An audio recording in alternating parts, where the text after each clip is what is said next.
Olá, estamos começando mais uma entrevista da nossa série de programas sobre licitações com o Dr. Lucas Furtado. Dr. Lucas, já vimos todo o processo licitatório, como funciona, quem participa, as modalidades.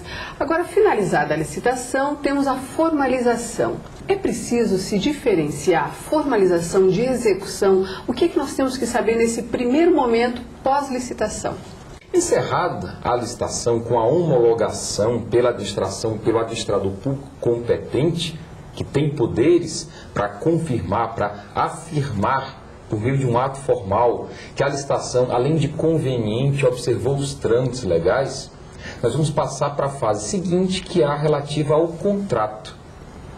O primeiro passo é a convocação do licitante vencedor, o chamado adjudicatário. Adjudicatário nada mais é do que o vencedor em favor de quem foi atribuído, foi adjudicado o objeto licitado. Então a administração pública irá convocar esse licitante vencedor, esse adjudicatário, para assinar, para formalizar o contrato.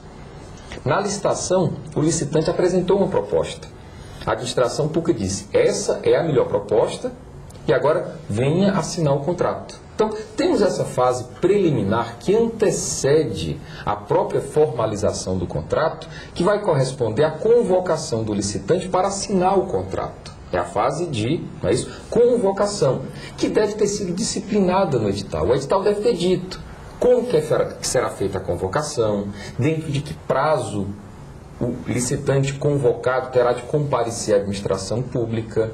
Eu lembro que quem apresentou uma proposta já está vinculado perante a administração pública. A lei de licitações determina que aquele que, convocado para assinar o contrato, não compareça, deve ser punido como se aquela atitude dele representasse uma inexecução total. Então pronto, nós temos essa fase de convocação, que é importante, não é isso? E a etapa seguinte é como que se vai formalizar esse acordo de vontades. Essa convocação, que tipo de instrumento, de que tipo de instrumento o governo se vale, a administração pública se vale, para fazer essa convocação? Nós temos de ter em mente que tudo que a administração pública diz precisa provar. É necessário, é conveniente que se possa provar. Então, convocar por telefone o licitante pode gerar dificuldades, porque posteriormente essa empresa privada que foi convocada por telefone pode alegar que não foi convocada. Como que se vai provar isso? Então o ideal é que haja algum documento escrito, não precisa formalizar. Onde que se vai disciplinar como que se faz essa convocação? É no edital da licitação. O edital deve fixar prazos. Então, encerrada a licitação, a administração pública irá convocar. Como? Por fax? Por correspondência?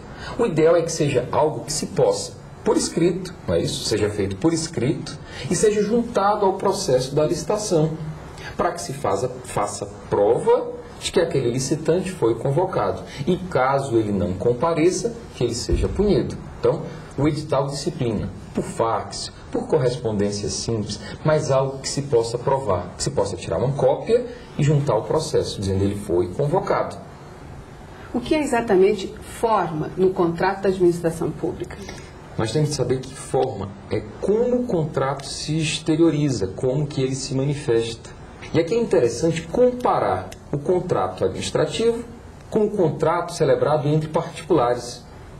Por exemplo, se dois particulares decidem celebrar um contrato de compra e venda de um bem imóvel qualquer, eles decidem se querem formalizar esse contrato verbalmente, que há quem diga que até seja ausência de formas.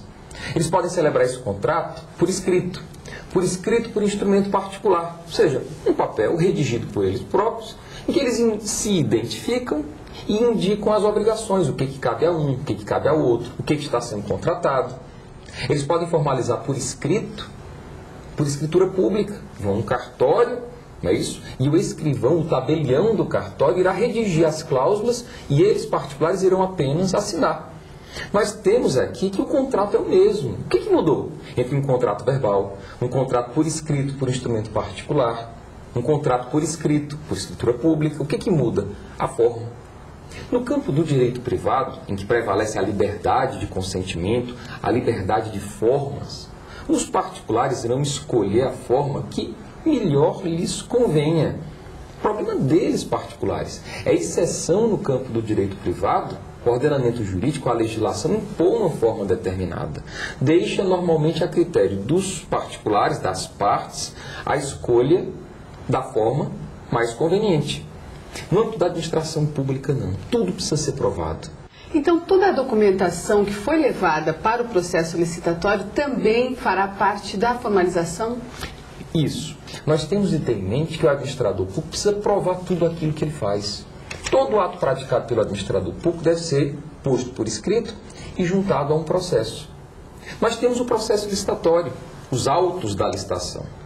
Dentro desses autos do processo da licitação foram juntados uma série de documentos. Encerrada a licitação, passamos a essa fase contratual. Esses documentos que vão justificar a execução do contrato, a própria